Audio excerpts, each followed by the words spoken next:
Pedro Castillo, candidate of Peru Libre, a left-wing Marxist party, won the second round of the 2021 presidential elections in Peru. During the campaign, this candidate raised the possibility of nationalizing companies, ending the funded pension model, penalizing imports, suspending free trade agreements, among many other issues. So, how on earth did Pedro Castillo win the elections? How could Peruvians vote for such a leader? Well, basically, because beyond whether or not there were irregularities with one or another ballot, what is certain is that the Castillo government garnered enormous popular support. And yes, the easiest answer would be to say that he won because his opponent, Keiko Fujimori, daughter of a former dictator, Alberto Fujimori, was a very bad candidate. Perhaps also because of COVID-19. After all, Peru's management of the pandemic has been one of the worst in the world. In 2020, the country had the worst record in terms of death per million, along with one of the most severe economic recessions. However, wait just a minute, because the truth is that there is more, much more, and that is precisely what we want to look at in this video. How is it possible that Peru, one of the rock stars of Latin America during the last 2 decades, has now decided to vote for a president who mentions Marxism, nationalizations, and once again in Latin America, import substitution? That is to say, a president who seems to want to go back to the plan, the strategy, the policy that has so often failed the countries of Latin America, and who, even more incomprehensibly, returns again and again and again to the region's political front page. But what on earth is going on to make Latin America not want to leave poverty behind? Why don't they just copy what works? If only copying were enough. So the big question we can ask ourselves is, what is behind the Pedro Castillo victory? What could explain the return once again of Marxist politicians to the forefront of Latin American politics? We're going to answer all those questions today, so let's get cracking.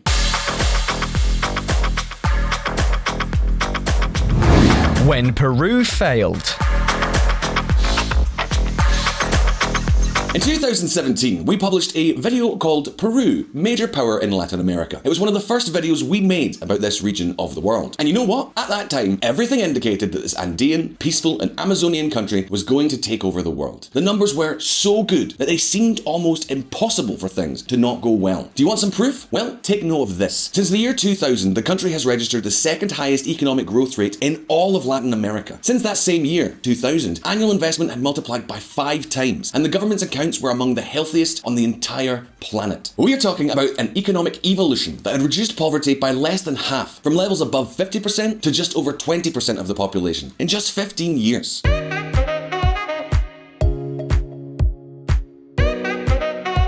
So, with such data, Peru seemed poised to jump right into the all-stars club of the most prosperous countries, with healthy public accounts, many new companies sprouting up all over the country, average growth above 5%, inflation under control, and foreign capital pouring in. Everything seemed poised for the national economy to rival the take-off successes of the most booming Asian economies.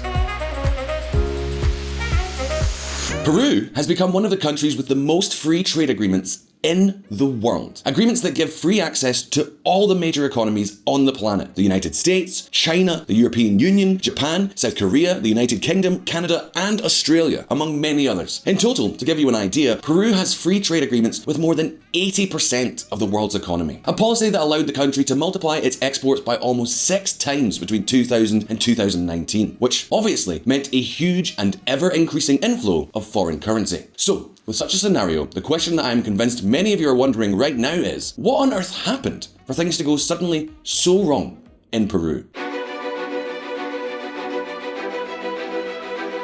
Well, here, let's take a minute, because the truth is that all this prosperity began to run aground in 2016, and little by little, what had been going full steam ahead and at full speed started to slow down more and more. For example, while between 2005 and 2009, the country averaged an annual growth rate of 6.5%, between 2010 and 2014, that figure had dropped to 5.8%. Between 2015 and 2019, it fell to only 3.2%, a level not sufficient to continue reducing poverty, for example. And indeed, after more than 20 years of strong growth, in 2019, 70% of the Peruvian population had not been able to move up a level. 70%. Infrastructure at all levels remained dire, and perceived prosperity seemed to be going downhill. And then, to top it all off, along came the coronavirus, which was the straw that broke the camel's back. And at this point, I know perfectly well what the question on the tip of your tongue is. But Grant, what the hell happened in Peru? How did a candidate like Castillo manage to win a popular majority? Well, check this out.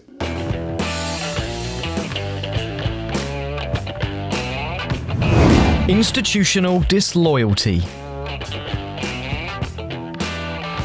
We could talk about 2000, 2005, 2011, or practically any of Peru's recent years, and the truth is that the story would not change much. However, there is one nuance. Things have gotten worse. And 2016 was kind of like a starting gun for a macabre countdown to self-destruction. Okay, I don't want to exaggerate too much, but let's just say that 2016 ushered in a new turbulent stage politically, socially, and even economically. In that year, elections were held and the results could not have been more complex. In the presidential elections, Pedro Pablo Kaczynski won the second round by just over 40,000 votes against Keiko Fujimori. However, in the legislative elections, the result was totally different. Fuerza Popular, Keiko's party, won 73 of the 130 seats. This was more than half of the deputies, while the PPK, the president's party, barely won 18. And that is when things started to go from bad to worse. On the one hand, in the face of any hint of political responsibility, Fuerza Popular decided to go an all-out against the Kaczynski government. The parliament thus became a hostile terrain for the government itself, which, as you can imagine, meant impeding many of the changes that the government wanted to lead, and, at times, the harassment was seriously rough. Political responsibility? Peru's interests first? Don't make me laugh. Of course, wait a minute, because that was just the beginning. Soon afterwards, a political bombshell was to turn the whole country upside down. In December of that same year, 2016, the anti-corruption unit of the Peruvian Attorney General's office ordered an investigation into Kaczynski's possible relationship with the Brazilian construction company Odebrecht. Yes, that infamous company that has practically bought all of the politicians in Latin America.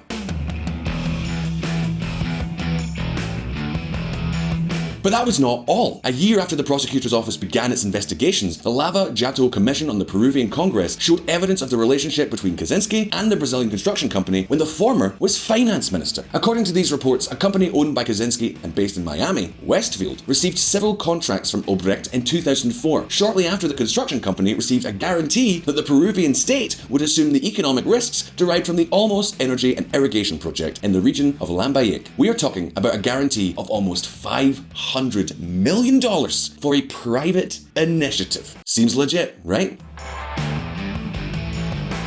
In other words, basically, if the company made money with the Almost project, it would increase its profits. But if the venture resulted in losses, then the Peruvian government would pay. And that's how Odebrecht does business. The fact is, from that moment on, a whole political war began. And on the 15th of December 2017, the Peruvian Congress allowed the proceeding of a first request for a presidential vacancy. For those of you who don't know, the vacancy is a process by which the Peruvian legislature, the Congress, can remove the president from office by invoking his moral or physical incapacity. In a nutshell, with the vacancy, the Congress can fire the president. It can send him to hell.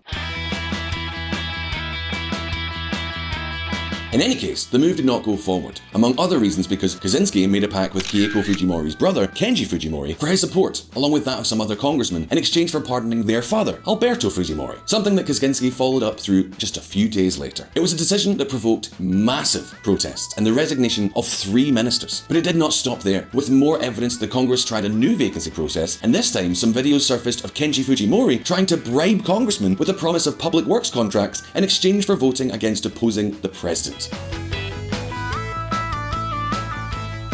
Kaczynski, a leader who had arrived to the presidency on a discourse of change, a message, and fresh ideas that even earned him one of the VisualPolitik awards, ended up resigning on the 21st of March 2018. I guess plans don't always work out, and even we can sometimes make mistakes. But the worst thing, the absolute worst thing, is that the Kaczynski government started a massive campaign that was later continued by his successor, Martin Vizcarra, accusing the Congress of perpetrating a coup d'etat, despite the fact that vacancy is a fully constitutional procedure. In case you're wondering what happened to him, Vizcarra, by the way, was later ousted for corruption allegations as well, and once again in the midst of huge protests. In total, there were 4 presidents in one term of office. And so you say, well, what's the problem with that, Grant? Well, let's see. On one hand, this type of behaviour generates enormous disgrace and distrust towards the institutions, both among Peruvians themselves and among foreign investors. On the other hand, let's not be naive. This political crisis clearly illustrated the real motivations of Peruvian politicians who make up the first line of command. Motivations that have nothing to do with the general interests. They are public representatives who have made it very clear that they only represent themselves. Something we can also see with the rampant corruption that seems to affect Peruvian politics. And mind you, we are not talking about the usual problem that we can find in any country where a politician takes a little bribe. Not at all. In this case, things go much further. All indicators point to the fact that corruption in Peruvian institutions is common practice. Surveys indicate that 36% of Peruvians consider corruption to be the most significant problem in their country. Over 26% say they have personally suffered from it, and more than 75% of all Peruvian citizens consider corruption to be common among officials and politicians. In fact, according to Transparency International, Peru has gone from being the 44th least corrupt country on the world in 2000 to a position that in recent years has fluctuated between 106th and 94th place. So, well done, Peru? To make matters worse, all of these political games divert attention to issues that have nothing to do with promoting Peru's prosperity. And that has consequences.